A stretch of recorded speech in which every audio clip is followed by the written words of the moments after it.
Okay, let's start, guys. Come on. Can you all hear me?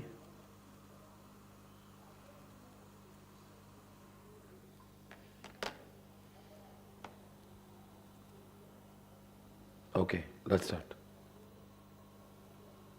आवाज आ रही है? Okay, let's start, guys. Come on. चलो ठीक है. Let's start. Okay. चलो पढ़ते अभी पढ़ने का समय आ गया. Guys, now today we are moving on chapter number 1, unit number 1. चलो पढ़ने का समय आ गया. आप सभी जानते हैं हम लोग इकोनॉमिक्स से शुरुआत किए हैं और हम लोग बहुत सारी चीज़ें आगे बढ़ेंगे, बहुत अच्छे से पढ़ेंगे. Okay, let's start. क्या आपने वो पढ़ाई की थी जो मैंने आपको पढ़ाया था? जितने लोगों ने इसका प्रीवियस लेक्चर यानी कि फर्स्ट लेक्चर देखा था, did you study chapter number 4 के 2 यूनिट्स? आपने पढ़े क्या नहीं पढ़े? आपने पढ़ाई की है जो मैंने पढ़ाया था? यस और नो? चलो ठीक है, मान के चल रहा हूं कि आपने पढ़ाई की है और पढ़ाई करने के बाद ही आप इसको अच्छे से समझ पाओगे. ओके? यस सर, पढ़ लिए थे. चैप्टर 4 के बाकी है ना? Of course.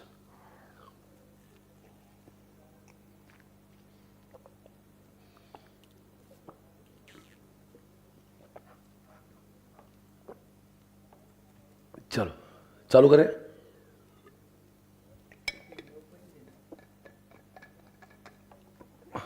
Okay, let's start. चलो पढ़ेंगे अब. आप सभी जानते हैं चैप्टर नंबर 1 में, चैप्टर 4 के जो यूनिट्स बाकी है तो हम लोग कंटिन्यू करेंगे जैसे आज टाइम का जो है उसके हिसाब से हम लोग यहाँ से शुरुआत करते हैं. अब चाहे तो मैं बोलूँ तो चैप्टर 4 ही कर लो क्या पहले? अगर आपको ऐसा फील करना है कि एक चैप्टर हो ही गया तो मैं चैप्टर 4 पे भी आ सकता हूँ, ऐसा कुछ प्रॉब्लम नहीं है. चलो शुरुआत कर लेते हैं. अगर आपकी इच्छा है तो हम लोग यहाँ से शुरुआत कर सकते हैं जिसका नाम है चैप्टर 4 का यूनिट नंबर 5. दोस्तों आज हमें पढ़ना है चैप्टर नंबर 4 के यूनिट नंबर 5 को जिसका नाम है इंटरनेशनल कैपिटल मूवमेंट्स. आप सभी जानते हो बहुत सारे फॉरेनर्स इंडिया में आजकल पैसे लगाते हैं. They are investing in India. Now it's time to understand what is the difference between FPI and FDI. दोनों में क्या डिफरेंस है? क्योंकि वैसे बाहर के लोग जब इंडिया में पैसे लगाते हैं ना, उनको इंडिया बहुत लुक्रेटिव लगता है. आप जानते हो इंडिया बहुत एक डेवलपिंग टाइप की कंट्री जिसमें बहुत ज्यादा विकास हमारे आने वाले समय में बहुत लिखा है. ये इंडिया लोगों को बहुत ज्यादा लुक्रेटिव लगता है इन्वेस्टमेंट के वास्ते. तो मुझे लगता है आने वाले 10 साल सिर्फ इंडिया के ही बहुत आगे इंडिया को जाना भी बाकी है. बहुत सारी इकोनॉमिकल कंडीशंस इंडिया के फेवर में चल रही है, इसलिए बहुत सारे फिरंगी लोग हैं, they want to invest in India. वैसे बता दे रहे चैप्टर 4 को अभी अभी जो अटेम्प्ट हुआ है जिसका नवंबर 22 अटेम्प्ट था, उसमें चैप्टर 4 को बहुत ज्यादा नंबर्स के लिए पूछा था. जितनी जानकारी मेरे पास है 15 मार्क्स के लिए इस चैप्टर को पूछा गया था. बहुत ज्यादा पता नहीं आईसीआई कोई चैप्टर से मोहब्बत हो गई थी. वैसे चैप्टर में कंटेंट भी बहुत है. Let's talk about it. Types of foreign capital. बाहर के लोग जब इंडिया में पैसे लगाते हैं वो किस माध्यम से लगाते हैं? सबसे पहली बात तो फॉरेन एड. एड यानी कि बाहर के लोग इंडिया को मदद कर सकते हैं. फॉर एग्जाम्पल कोरोना का समय चल रहा था, कुछ लोगों ने वेंटिलेटर्स इंडिया को दिए, कुछ लोगों ने ऑक्सीजन इंडिया को दिया, बहुत सारी चीजें वैक्सीन के माध्यम से भी इंडिया में आई थी. उसको फॉरेन एड कहते हैं. ये पैसे जो मिलते हैं वो वापस नहीं दिए जाते, ये सिर्फ एक मदद होती है. कभी कभी इंडिया के लोग, आप जानते हो इंडिया का बजट जो है हमेशा most of the time deficit में चलता है, और ऐसे समय में भारत सरकार को जो खर्चा लगता है ना, तो उनकी इनकम टैक्सेस से जो होती है उसके बाद में भी अगर उनको कुछ पैसा लगता है, वो पैसा उनको वर्ल्ड बैंक जैसे जो और भी बैंक्स है वहां से बोरोइंग के माध्यम से मिलता है. तो दोस्तों इंडिया में पैसे आने के सोर्सेस एक तो एड के माध्यम से हो सकते हैं या फिर हम लोग वर्ल्ड बैंक से बोरोइंग कर सकते हैं. ना कि सिर्फ गवर्नमेंट, कभी कभी प्राइवेट लोग भी इसको बोरोइंग करते हैं. प्राइवेट लोग भी इसका बोरोइंग कर सकते हैं. तो ऐसे I have seen lot of people in Pune also, they borrow funds from what other countries because वहां पे लोन जो मिलता है वो बहुत सस्ता मिलता है, तो इसे लोग वहां से बोरिंग कर सकते हैं। जैसे इंडिया से एसबीआई से कोई ले रहा है तो हो सकता है बैंक ऑफ अमेरिका से भी आप लोन उठा सकते हो। डिपेंड्स आपकी काबिलियत कितनी है, आपकी एबिलिटी कितनी है। तीसरी बात, deposits from non resident of India. आप सभी जानते हैं कि बहुत सारे भारत के लोग जो है इंडिया के बाहर जाके रहते हैं, उनके पेरेंट्स इंडिया में रहते हैं और वो लोग नौकरी करने के लिए इंडिया के बाहर गए होते हैं। ऐसे समय पे बहुत सारे अपने बच्चे जो लोग हैं, जो भारतीय बच्चे हैं, जो बहुत सारे दूसरे कंट्री में जाकर रहते हैं, कोई कनाडा में जाकर रह रहा है, कोई यूएस, कोई यूके। मेरे आंटी के 2 लड़के हैं, एक यूके में रहते हैं, एक यूएस में, और आंटी अंकल यहाँ रहते हैं इंडिया में। बहुत सारा पैसा भाई लोग वहाँ से भेज सकते हैं, तो उसको बोलते हैं एनआरआई, और भेजते ही है, बिकॉज मेरे अंकल तो कुछ काम करते हैं नहीं, अभी वो रिटायर्ड है, वहाँ से पैसे इंडिया में आते हैं। यानी कि दोस्तों क्वेश्चन चल रहा है, इंडिया के बाहर से पैसा आने के सोर्सेस कौन से? एक, इंडिया को मदद मिल सकती है। दूसरी बात, इंडिया के लोग या इंडिया की गवर्नमेंट, इंडिया की कंपनीज वहां से कुछ लोन उधर के बैंक से बोरो कर सकती है। सवाल उठ रहा है ए और बी में क्या फर्क है? ए में जो पैसा आया है वो वापस लौटाने की जरूरत नहीं है, बी में जो पैसा है वो वापस लौटाने की जरूरत है। सी में एनआरआई, जो मैंने कहा था, बहुत सारे जो इंडियंस हैं नौकरी करने के लिए बाहर जाते हैं, उधर से पेरेंट्स को पैसा भेजते हैं। और चौथा जो है आजकल जो फॉर्म में चल रहा है उसका नाम है इन्वेस्टमेंट। ये धंधा करने के वास्ते इंडिया में पैसे डालते हैं, वो इंडिया को उधारी पे पैसे नहीं दे रहे, they want to run the business in India. उसको बोलते हैं एफपीआई, एफडीआई। ये चैप्टर पूरी तरह से यहां से इसके बाद में एक नया मोड लेता है। पूरे चैप्टर में एफडीआई, एफपीआई, एफडीआई, एफपीआई, पूरी तरह से पूरा चैप्टर ही एफडीआई पे है। फॉरेन डायरेक्ट इन्वेस्टमेंट पर इस चैप्टर को खत्म कर दिया। एक क्वेश्चन है, पहले तो समझाते हैं what is the difference between FPI and FDI. उसके बाद में चैप्टर में सिर्फ एफडीआई, एफडीआई, एफडीआई की बातें हो रही है और सिर्फ एफडीआई की बातें हो रही है। दोस्तों आगे बढ़ेंगे। दोस्तों आगे बढ़ते हैं।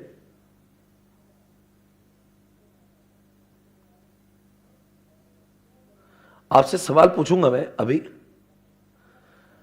मित्रों, आपके पास एक सवाल है, what is the difference between FPI and FDI? एक होता है फॉरेन पोर्टफोलियो इन्वेस्टमेंट, एक है फॉरेन डायरेक्ट इन्वेस्टमेंट। दोनों में फर्क क्या है? एफडीआई में वो लोग जब इंडिया में पैसा लगाते हैं ना, वो एक्चुअल बिजनेस का पार्ट बनना चाहते हैं। जैसे एग्जाम्पल, आपने कभी सुना होगा आईकिया, कभी सुना है क्या के बारे में? आईकिया, ये जो लोग हैं, आपको मैं कुछ बातें बताना चाहता हूं।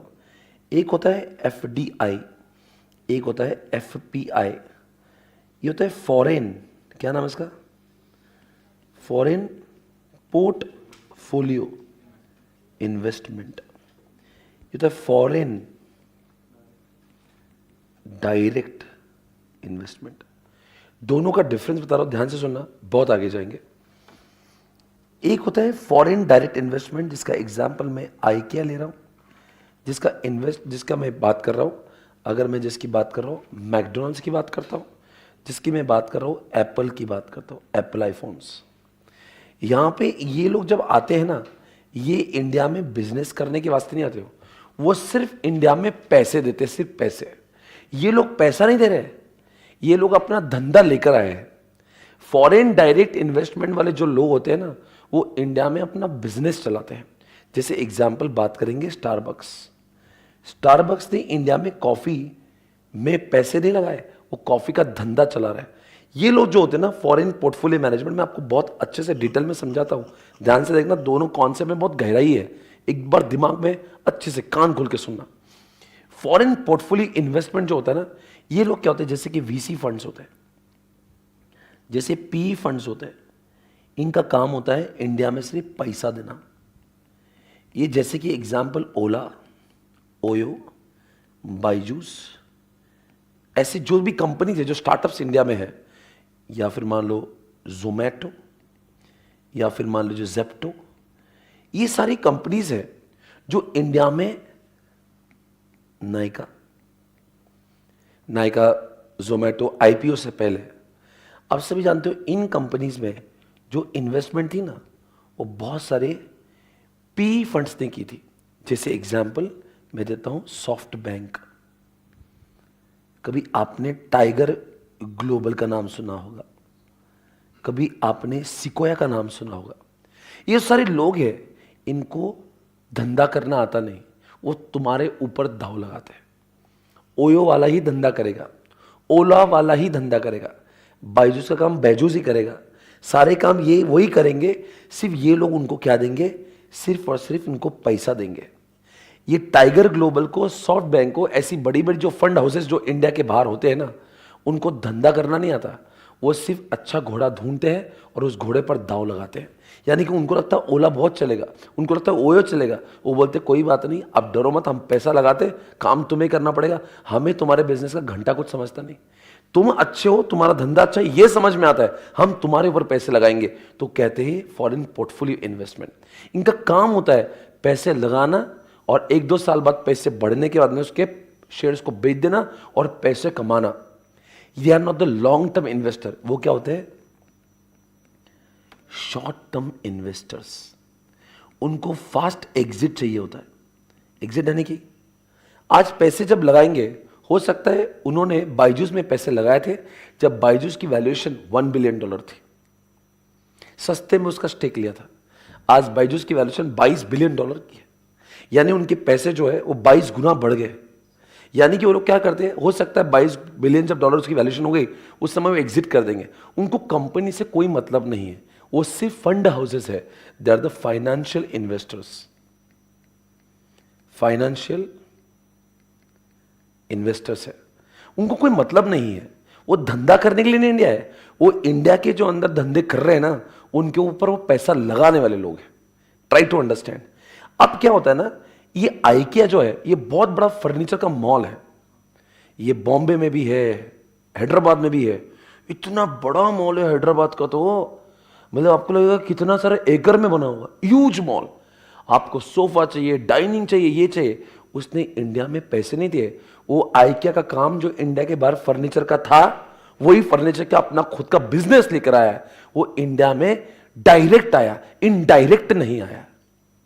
ये लोग क्या कर रहे हैं, दूसरों के धंधे में पैसे लगा रहे हैं। ये दूसरों के नहीं, ये अपना धंधा लेकर आए। स्टारबक्स ने इंडिया के सीसीडी में पैसे नहीं लगाए, वो अपना स्टारबक्स का कॉफी का ब्रांड, खुद का ब्रांड लेके आया। मैकडी ने अपने खुद के बर्गर, मैकवेजी जो उधर बेचता है, उसका ही धंधा इधर लाया। एप्पल आईफोन, अरे सारे लोग ऑडी, मर्सिडीज, क्या कर रहे हैं लोग, ये सैमसंग, ये सब क्या है, ये फॉरेन डायरेक्ट इन्वेस्टमेंट्स है। यानी कि इन्होंने उनका जो धंधा है, वो धंधे का ही काम इधर करना चालू किया। आप सभी जानते हो, एप्पल तो आजकल इंडिया में प्रोडक्ट बना रहा है, मैन्युफैक्चरिंग इंडिया में हो रही है। मैकडी के स्टोर्स आप देखते ही हो। अगर मैकडी इंडिया के हमारे कोई तो वड़ा पाव की शॉप में अगर पैसे लगाता, तो हम लोग उसको फॉरेन पोर्टफोलियो इन्वेस्टमेंट कहते हैं। वो बोलता मैं इंडिया के वड़ा पाव पे मेरा भरोसा नहीं है, मैं खुद के वड़ा पाव बेचूंगा, नाम रखूंगा बर्गर। तो वो अपनी मैकडी खुद लेके आए। KFC अपना खुद का दुकान लेकर आया। सैमसंग अपने खुद की। आप जानते हो यहां पे Hyundai कितना बड़ा मैन्युफैक्चरिंग प्लांट इंडिया में चलाता है। ये जो आपकी कार्स बनती है आजकल Hyundai की, वो सारी कारें इंडिया में बनाता है। आपने ऑडी देखा होगा, ऑडी औरंगाबाद में बहुत बड़ा उनका मैन्युफैक्चरिंग प्लांट है।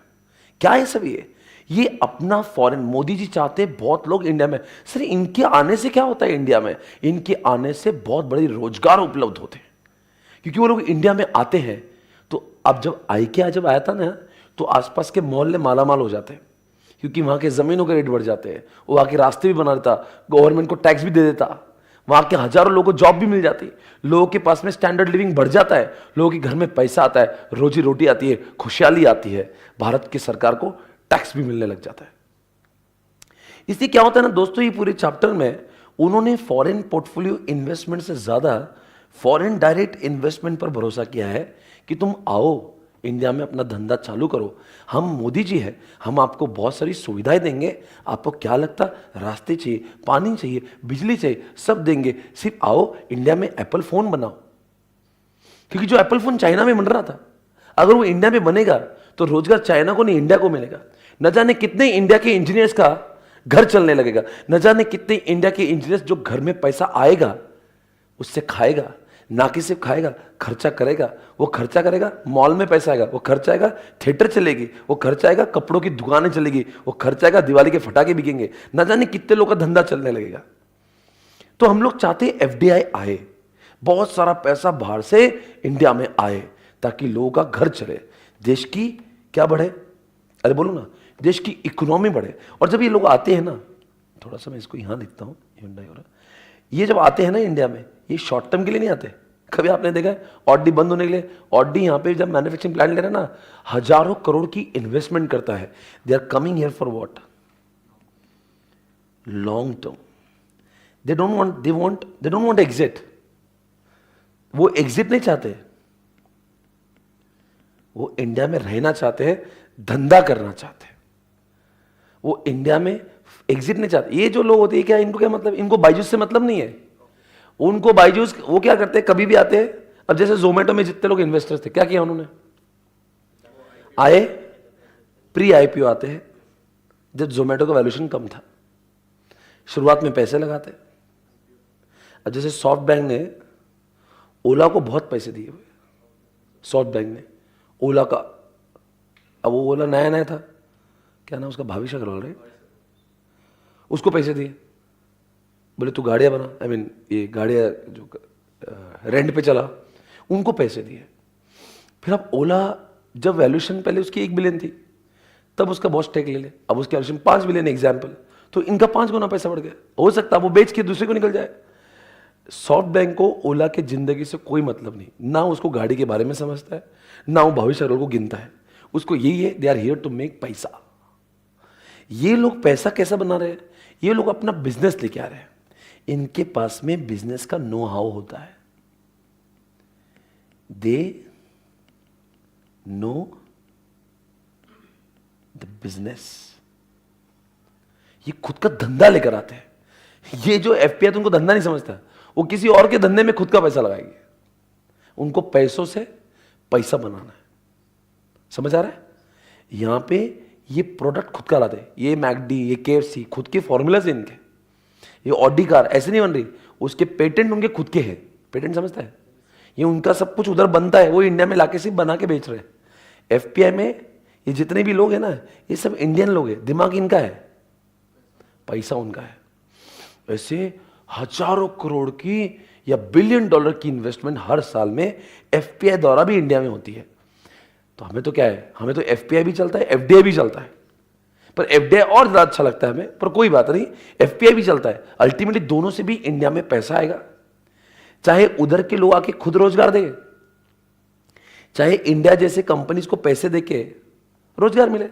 जैसे मान लीजिए आपने नायका, जेप्टो या फिर मान लो ब्लिंकिट में कुछ पैसा लगाया, तो क्या होगा उससे? कितने लोग जो है, कितने लोगों को रोजगार मिलेगा।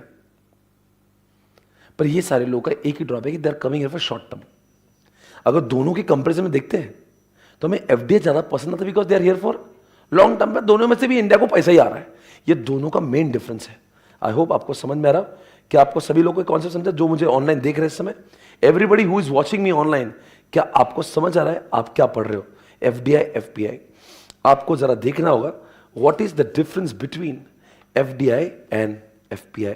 दोनों का डिफरेंस आपको देखना होगा। आपको ये डिफरेंस लिख देंगे। अगर आपको ये समझा, इसका मतलब आपको एक कॉन्सेप्ट इस चैप्टर में मतलब कुछ है ही नहीं, किसके अलावा कुछ नहीं है, कुछ इस चैप्टर में कुछ भी नहीं है। बेस्ट है चैप्टर। आपको एफडीआई समझा, चैप्टर ही खत्म।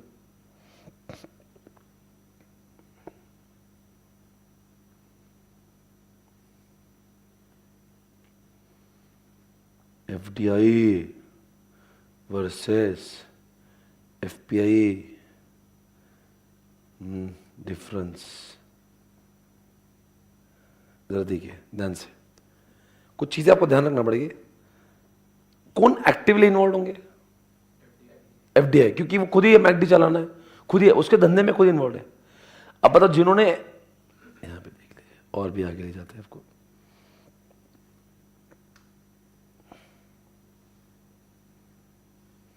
इन्वेस्टर्स ऑफ ओयो देखते हैं। ये देखो, सॉफ्ट बैंक कितना है? ओयो में 45% ये सब एफपीआई वाले लोग हैं। लाइट स्पीड सिकोया दिख रहा है कि नहीं दिख रहा है? अरे भाई क्या हुआ है इसको?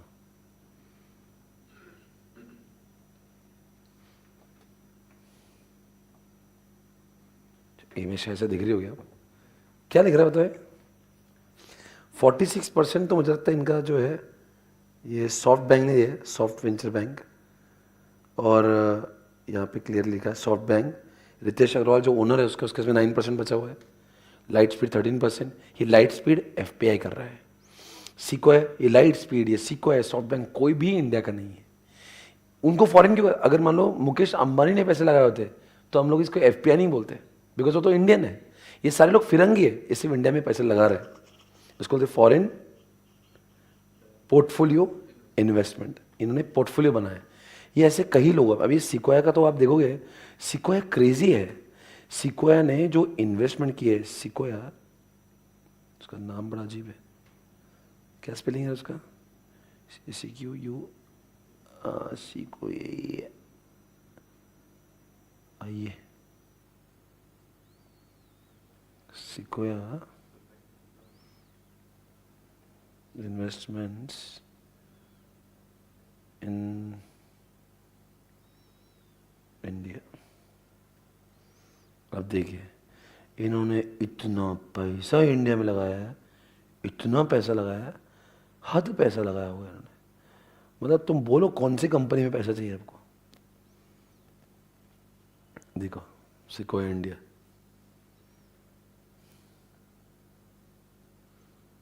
नहीं कहाँ दिखेगा? आर टीम आर कंपनीज, देखो से क्या है, कुछ नाम तो हमको पता भी नहीं है। ये सब उनकी कंपनीज है इंडिया में। इसमें से कुछ नाम जानते हो क्या? भारत पे आया था क्या? किधर आया था भारत पे? बैंक बाजार, बेटा फाइनेंस, राइट। ये देखो कितना काम किए, कितने बायजूस। कार देखो, कार 24, क्या किया है यार इंडिया में, कितना इन्वेस्टमेंट किया है। ये इनको ना कार देखो से मतलब है, ना क्रेड से मतलब है, ना उनको किसी क्यू मैथ से मतलब। ये सारा काम, ये सारा पैसा ये सिर्फ लगा रहे हैं, धंधा कोई और कर रहा है। इनके लिए फॉरेन पोर्टफोलियो इन्वेस्टमेंट के नाम से समझा जाएगा। पर दोस्तों अगर मैं आपको इंडिया की आइकिया दिखाता हूँ, ये तो समझ गया होगा आपको। अब मैं आपको आइकिया दिखाता हूँ। IKEA, IKEA video of Hyderabad, ये देख लीजिए। ये देखिए, ये जगह देख रहे हो आप? ये पूरी जगह है, ये फर्नीचर का मॉल बना के रखा है। Aerial view of IKEA Hyderabad, देखा? कंप्लीट हो, कितना बड़ा है ये, विशाल बना के रखा है, बहुत बड़ा। क्या है ये सब? ये देखो जब आइकिया था पूरा ट्रैफिक जाम हो गया था हैदराबाद में। ये देखो होम फर्निशिंग, समझ में आ रहा है? ये क्या कर रहे हैं?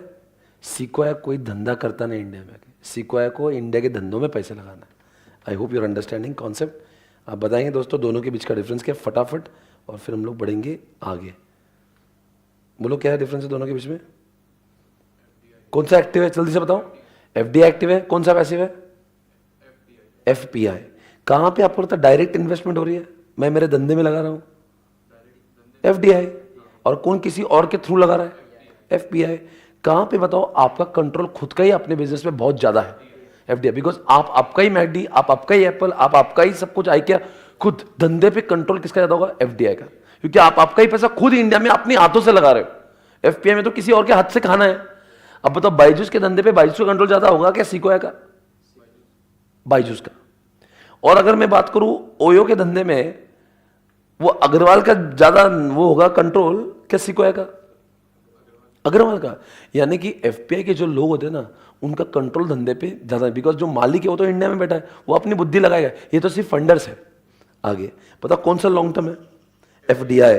कौन सा शॉर्ट टर्म है? एफपीआई। बताओ कौन सा बच्चों वो है जहां पे आपको लगता है कि आपको एग्जिट आसानी से नहीं मिलेगा इंडिया में? अरे एफडीआई में आइकिया ने इतना बड़ा जो एकर्स में जमीन लिए रखी है, या ऑडी ने औरंगाबाद में इतनी बड़ी जमीन लेके एग्जिट कैसे करेगा? वो एग्जिट आसान है? वो पूरी लैंड मशीन इतनी लगा के रखा है। बताओ बोलते कौन सा बंदा है जिसका इंटेंशन होता है कि मैं पैसे लगा के पैसे कमाऊं? एफपीआई। और किसका होता है मैं बिजनेस को एक्सपांड करूं? हाँ, एफडीआई। बताओ बच्चों कौन स्टेबल है और कौन स्टेबल नहीं? एफडीआई आया है ना तो बेटा 25 साल का प्लान लेकर आए। एफपीआई वाले क्या होले लोग हैं? आज मान लो 1 करोड़ लगाएंगे और कल किसने 10 करोड़ बोले ना, चलो ओके बाय बाय, 2 महीने में 10 करोड़ लेके भाग जाएंगे वो लोग। उनको कोई इंडिया से मतलब नहीं, उनको सिर्फ पैसों से पैसे कमाना। तो कौन वोलेटाइल हो गए? एफपीआई। कौन स्टेबल हो गए? एफडीआई। आगे पढ़ेंगे। आप मुझे बताओ उसके बारे में कुछ बताओ, किसकी फिजिकल एसेट्स होंगे और किसकी फाइनेंशियल एसेट्स होंगे? एफडीआई की खुद की लैंड, खुद की मशीन, खुद के वो बर्गर बनाने की मशीन, एप्पल फोन बनाने की खुद की होंगी मशीनें। और कौन आपको सिर्फ फाइनेंशियल एसेट दे रहा? एफपीआई। हो गया ये सारी चीजें। आई hope you understand this concept. Over. ये आपके लिए अगर आपको चाहे तो आप लिख सकते हैं इसको बाद में। अभी मैं आपको इतना दे रहा हूं, आप फोटो निकाल लेना, बाद में कभी तो आपको जब वक्त मिले उसको लिख सकते हैं। मेरे साइड से कॉन्सेप्ट पढ़ा के हो गया है। ओके बताओ, ये देखो यहाँ पे एफपीआई का डेफिनेशन लिखा है, is an investment the foreign country, यानी कि सिक्वाई के लिए इंडिया फॉरेन कंट्री है। They are investing in what? Either in India's financial assets या फिर शेयर मार्केट या बॉन्ड। यहां पे ऐसा नहीं कर रहे। रेफर्स टू इधर direct investment made in the foreign country to expand, यानी कि उनके ही एप्पल को इंडिया में एक्सपेंड किया। Firm build new infrastructure, make long term investment, यानी खुद की जमीनें लेते हैं, खुद की मशीन लगाते हैं, लेबर अपॉइंट करते हैं, धंधा बढ़ाते हैं, मैन्युफैक्चर इंडिया में करते हैं या सर्विसेज इंडिया में देते हैं, उसको बोलते हैं एफडीआई। ये लोग तो सिर्फ क्या इंडिया का स्टॉक शेयर मार्केट, कुछ लोग इक्विटी ले लेंगे इंडिया की या फंड्स करेंगे इंडिया को। ओके, आई होप ये क्लियर है आपके लिए। और आगे बढ़ने का समय आ गया दोस्तों। ये है आपका ही चैप्टर। तो आपको आई थिंक एफपीआई समझ में है, एफडीआई समझा, और दोनों का डिफरेंस भी समझ में आ गया। अब लोग एफडीआई क्यों करते? अभी चैप्टर में क्या होना, एफपीआई का कॉन्सेप्ट खत्म हो गया। अब वो एफडीआई के ऊपर बहुत जोर है कि एफडीआई के फायदे क्या है, एफडीआई के नुकसान क्या है, एफडीआई रीजन फॉर, आखिर लोग एफडीआई क्यों करते।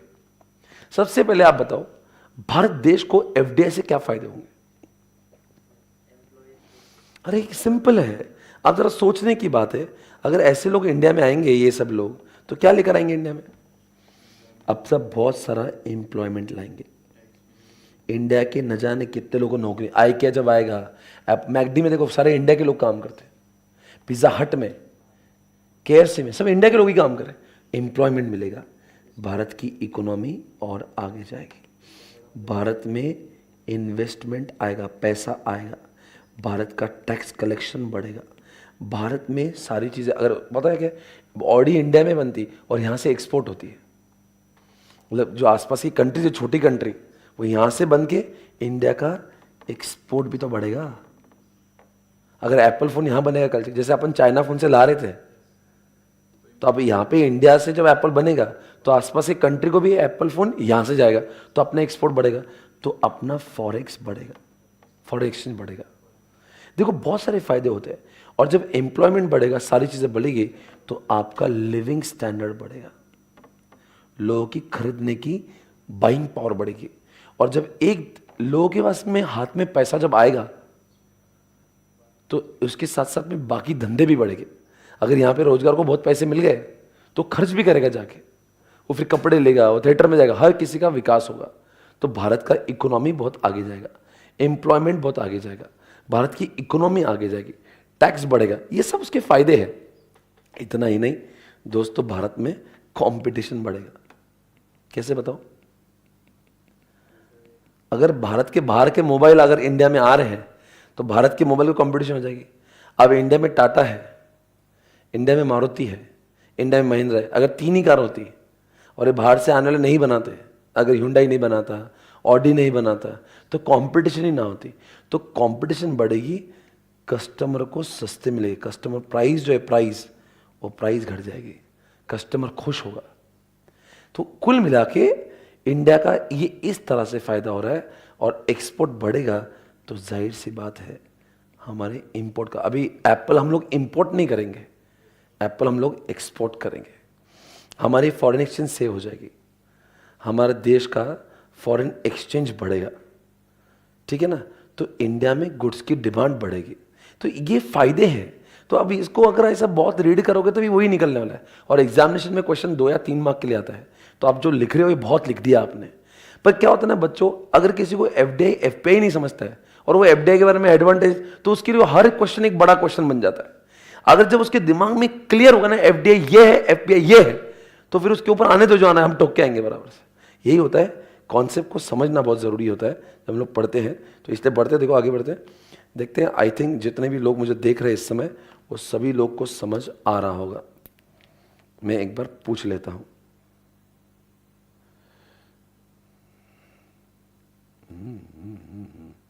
Okay, any doubt guys? Sir competition कैसे बढ़ेगा? बढ़ेगा ना भाई, पूछो ना टाटा को, टाटा को पूछो क्यों नहीं बढ़ेगा। इतनी सारी गाड़ियां इंडिया में, तो उनका बिजनेस तो होता है ना प्रॉब्लम उनको भी।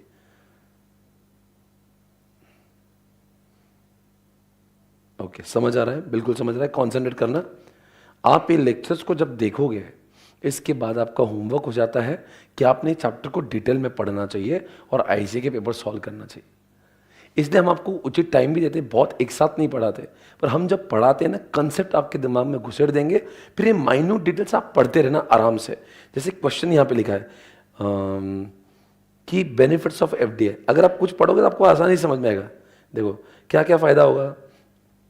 देखो बोलते हैं कि setting up the production base, India में प्रोडक्शन बेस बढ़ेगा, ठीक है ना। देखो यहाँ पे एक foreign enterprise usually foster competition and generates what, India में कंपटीशन बढ़ेगा। allows countries to finance more investment than be supported by domestic saving, the provision of increased capital to work with labor, ये लिखा है, and other resources available in the host country can enhance total output, India का production बढ़ के output बहुत बढ़ेगा। यहाँ पे लिखा है emerging and develop countries FDI can accelerate growth, आपकी इकोनॉमी का डेवलपमेंट होगा आगे। FDI among the national government also has help to promote political reforms, ये बोल रहे हैं कि पॉलिटिकल रिफॉर्म्स हो गए टू अट्रैक्ट फॉरेन इन्वेस्टर्स। अगर बहुत सारी एफडीआई इंडिया में आए तो हम लोग को भी लगेगा यार चलो और अच्छा बनते हैं और अच्छे रास्ते लाएंगे।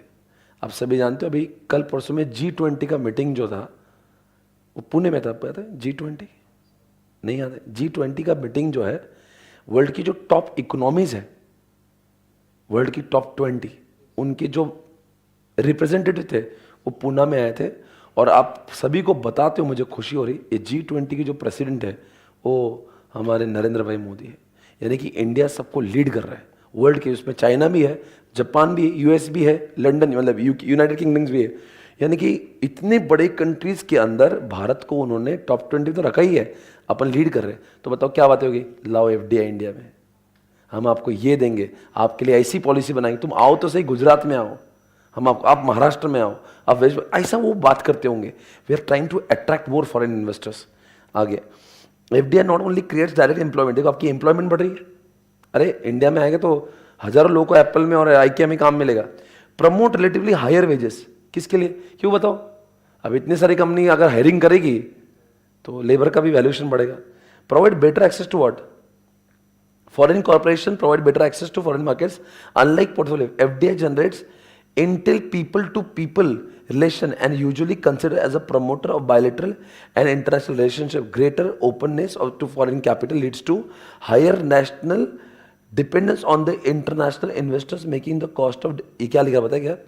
Foreign corporation provide better access to foreign markets. आप नहीं समझे इसको? अगर मान लीजिए कोई एप्पल का ही बंदा इंडिया में आके जब एप्पल फोन बनाएगा तो जाहिर सी बात है उसको यूएसए में एप्पल बेचना यहाँ से आसान होगा।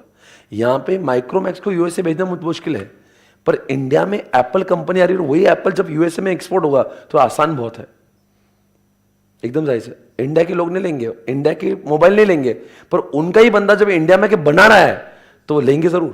There is also greater possibility of promotion of what, ancillary units. बताओ कैसे एंसिलरी? अगर एक ऑडी खुलती है ना इंडिया में तो 50 कंपनी आसपास खुलती है। कोई नट बोल्ट बनाता है, कोई ये बनाता है, कोई स्विच बनाता है, तो कोई एसी बनाता है, हजारों लोगों को जो रोजगार मिलता है। और इस तरह से आप जानते हो यहाँ पे आपकी इंडिया का टैक्स बहुत बढ़ जाता है, ये टैक्स वाली बात है, इंडिया का एक्सपोर्ट बढ़ जाता है।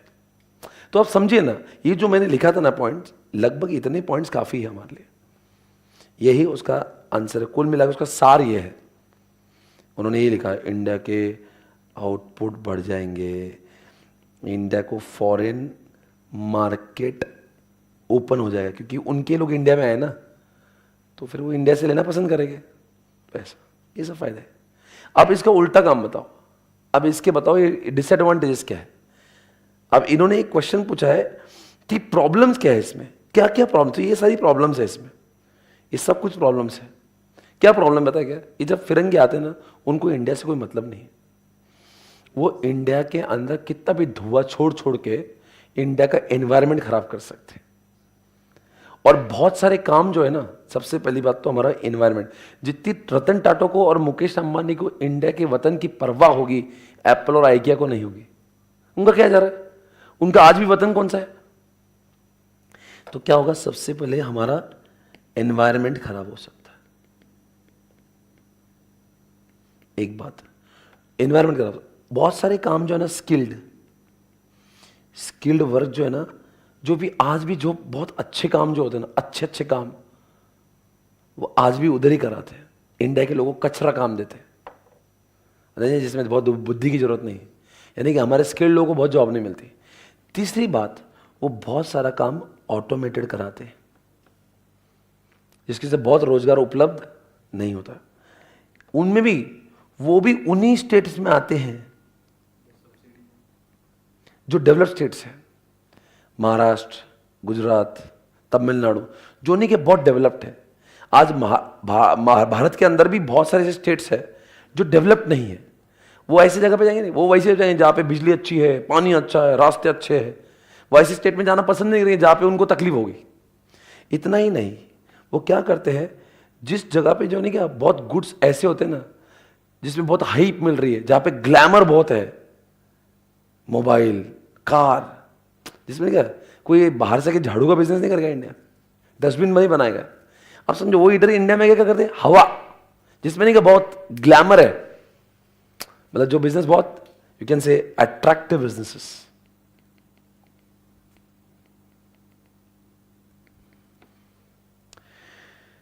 देखो भाई, अलग अलग चीजें हैं इसकी, और एक प्रॉब्लम तो हमें है ही, साला इतना आएंगे इंडिया में, इतनी कंपटीशन बढ़ा देंगे, यहाँ पे जो एग्जिस्टेंट दुकानदार है वो मर जाएगा। नहीं समझे?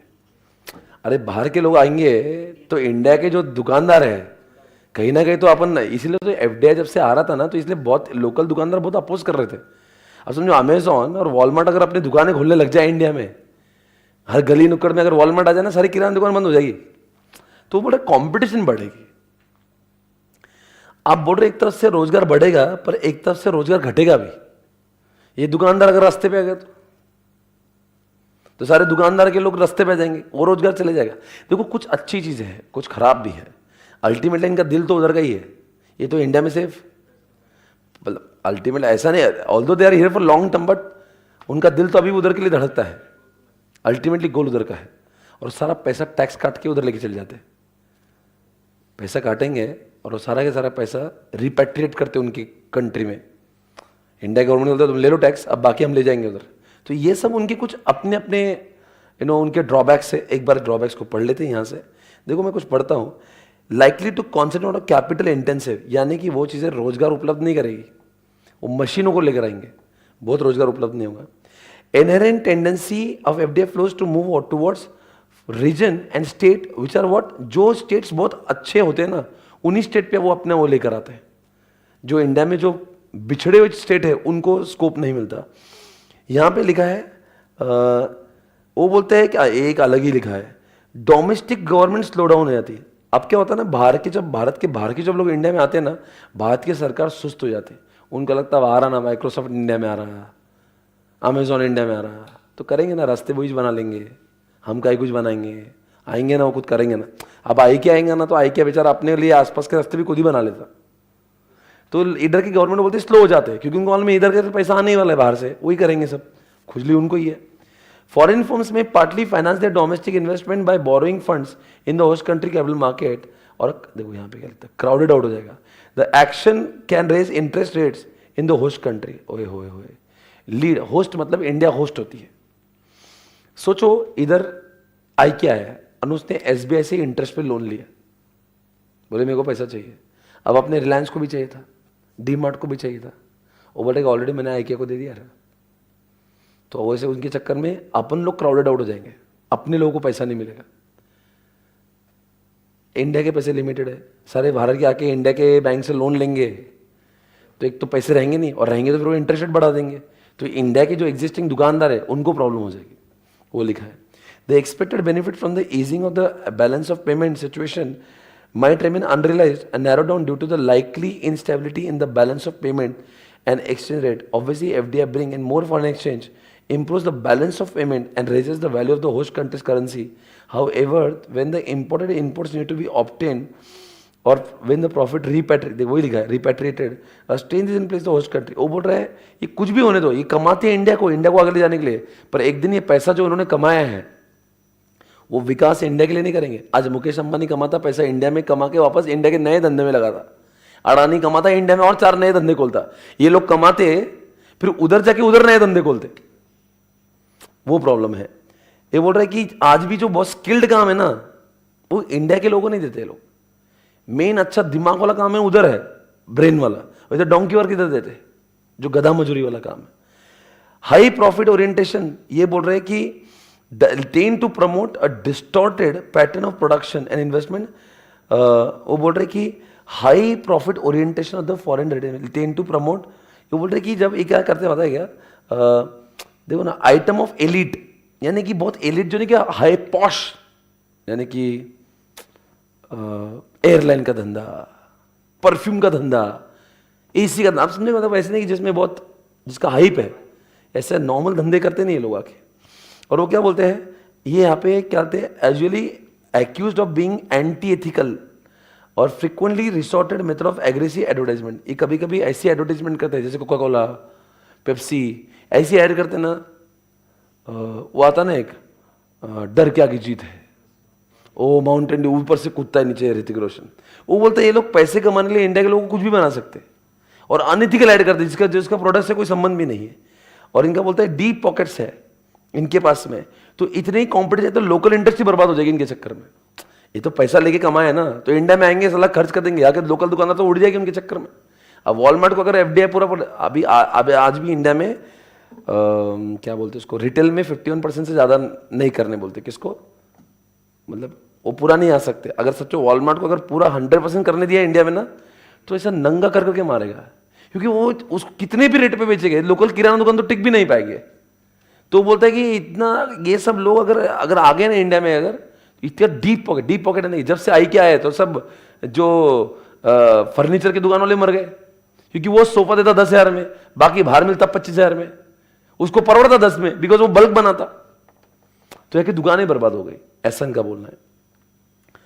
और वो बोलते हैं शिफ्टिंग जॉब, ठीक है, continuous of lower labour and environment. देखो एनवायरमेंट के स्टैंडर्ड इधर धुआं छोड़ देंगे इंडिया में पूरा के तो पूरा पर्यावरण खराब कर देंगे, उनको मतलब नहीं है इंडिया से। और इनका एक प्रॉब्लम ऐसा है कि इनके होस्ट, इनका एक अलग ही प्रॉब्लम है। वो बोलता है कि at times there is a potential national security consideration involve. Security consideration यानी कि जैसे ईस्ट इंडिया कंपनी में, ईस्ट इंडिया कंपनी ब्रिटिश काय के लिए आए थे इंडिया में, चाय पत्ते का धंधा करे, बाद में क्या कर ले, कब्जा कर ले। वो बोलता है हमें अभी भी थ्रेट है, कहीं ये लोग ऐसा नहीं आए टाइम पास करने के लिए इंडिया में आए और बाद में अपना पैर जमा के गवर्नमेंट भी उनकी बना ले। ब्रिटिशों ने यही तो किया था। वो बोलते ये डर आज भी है, तो इसलिए दोस्तों ये कॉन्सेप्ट यहाँ पे खत्म है। आई होप आपको समझ में आ रहा होगा मैं क्या बोल रहा हूँ। इसमें दो बातें, होस्ट कंट्री यानी कि होस्ट यानी कि हम होस्ट कर रहे हैं, और वो कौन है, फॉरेन कंट्री। तो वो फॉरेन कंट्री, हम होस्ट कंट्री होते हैं। बताओ कौन से ड्रॉबैक्स आपको समझ गया कि लिख दिया गया आपने सब सारी चीज़ें? अरे बोलो ना, ये सारी बातें हमने लिखी है। जो स्किल्ड काम है उनके लोग करते हैं, ऑटोमेटेड है, डेवलप स्टेट्स में जाते हैं, अट्रैक्टिव बिजनेस में जाते हैं, कंपटीशन बहुत बढ़ जाती है इंडिया की, है ना। यहाँ पे इंडिया के दुकानदार क्या हो जाते हैं, क्राउडेड आउट हो जाते हैं, बाहर निकल जाएंगे बेचारे।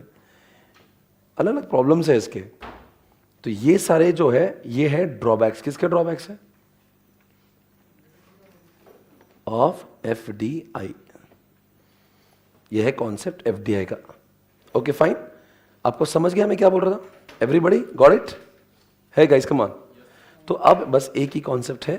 ये देखो आपने ये पढ़ लिया, ये पढ़ लिया, ये पढ़ लिया, मोड्स ऑफ डायरेक्ट ये भी पढ़ लिया।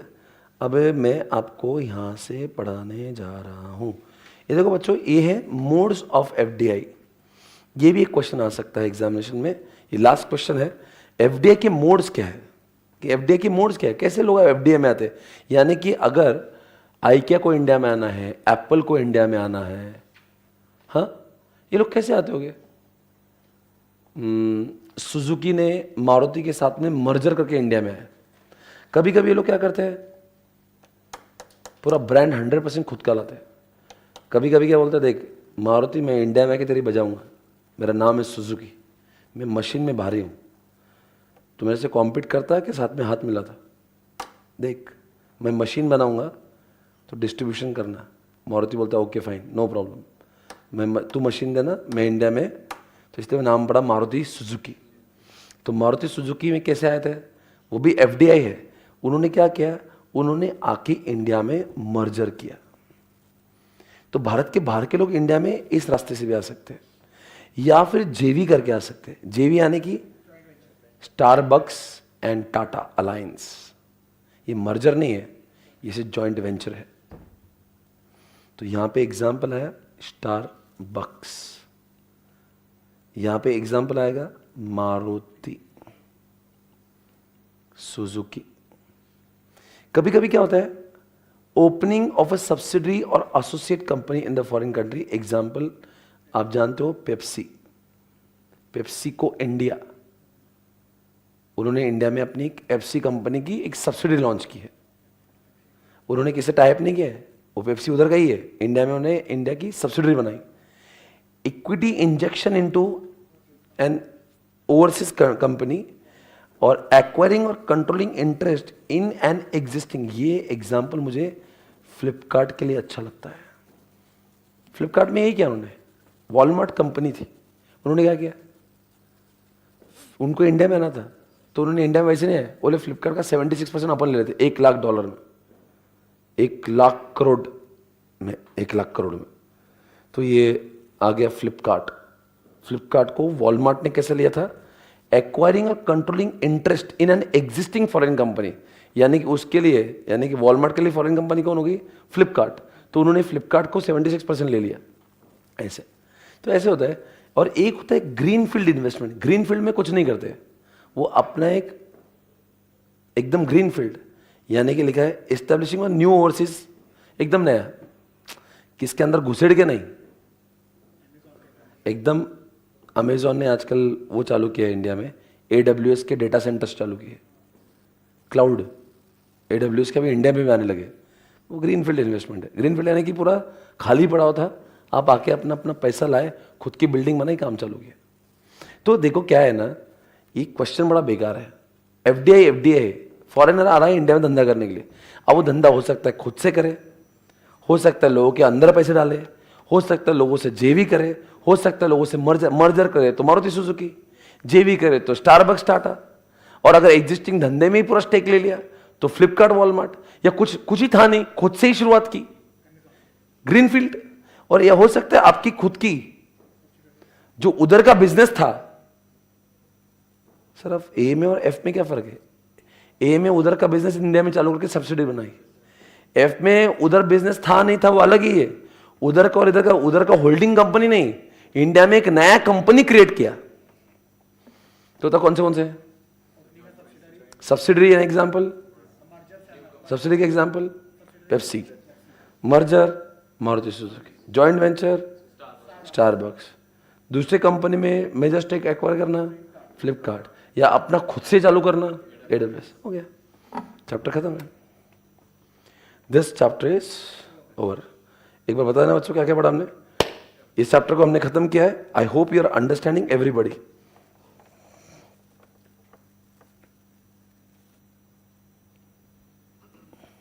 ओके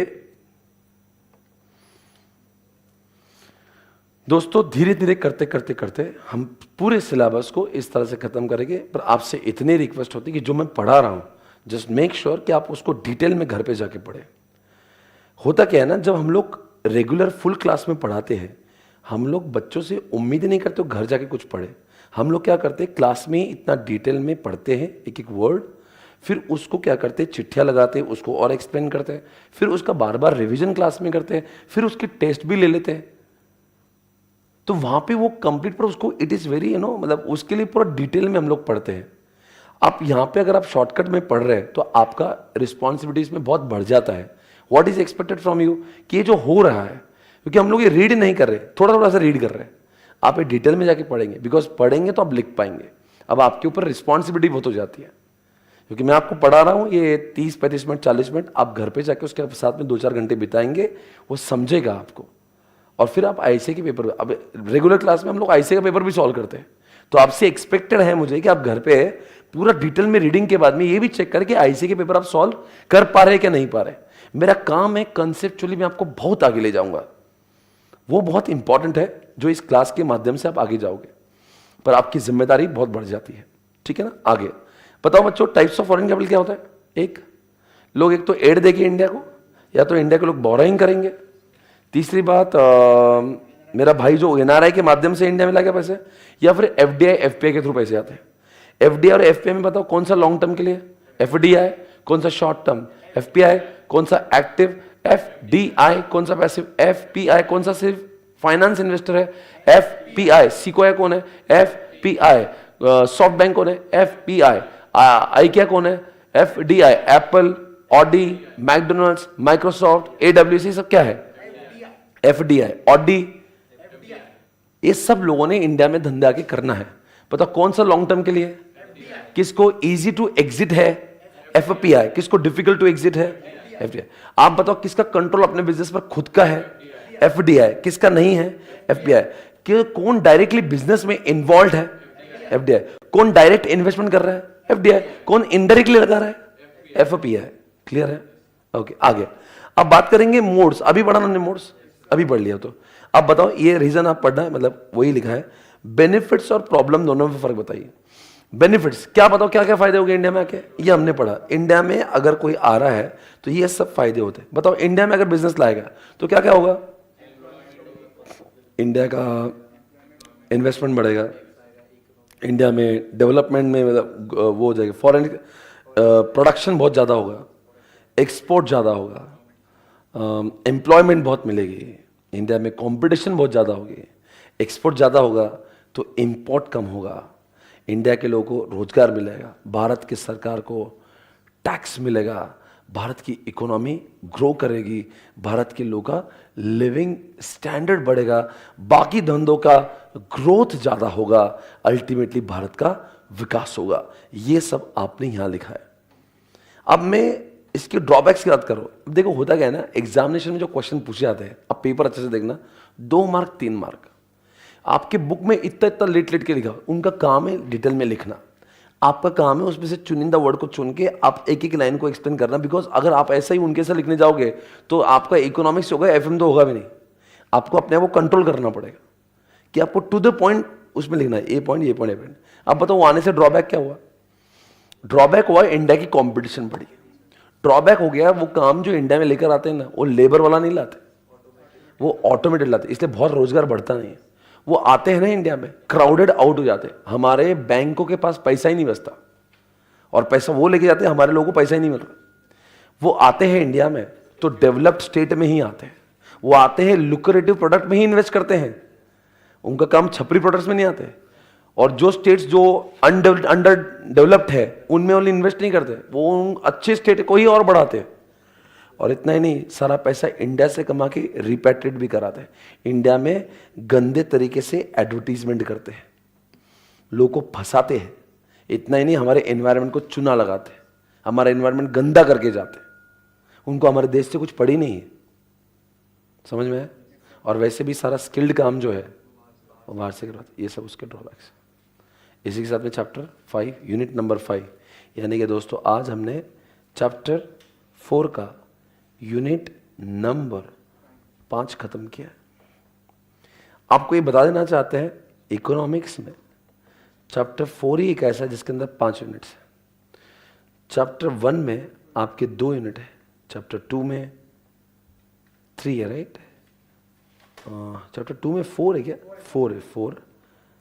और चैप्टर 3 में हमारे 3 यूनिट है, यानी कि 5 और 2 7 और 11 और 3 14 यूनिट्स। और 14 में से हमारे अब 3 हो गए, अब 11 बचे। समझ गए?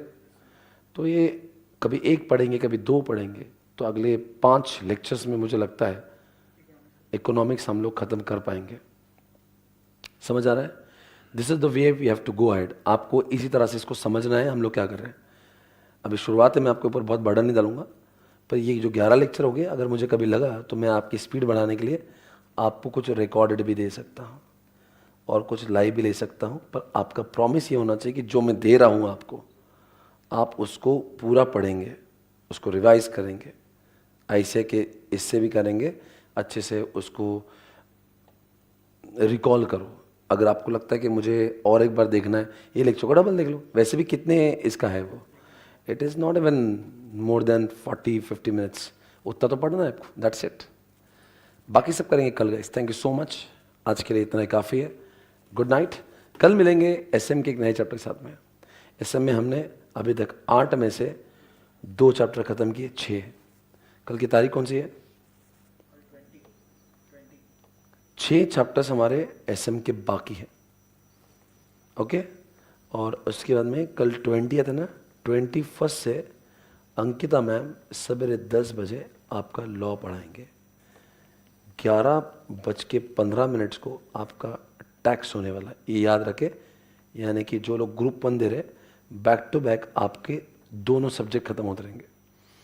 एसपीसी इस बार इस त्रिशूला से आपके रिजल्ट्स को और आगे लेकर जाएगा for sure. Okay, thank you so much. पर आपके एफर्ट्स भी इस त्रिशूला बैच के साथ में इक्वली इंपॉर्टेंट है। जैसे कि मैंने कहा, आपको बहुत पढ़ना ज़रूरी है once this lecture is done. Thank you so much guys. Take care. Bye bye.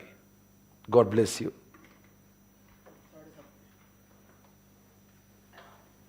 Thank you so much. Thank you so much guys. God bless you.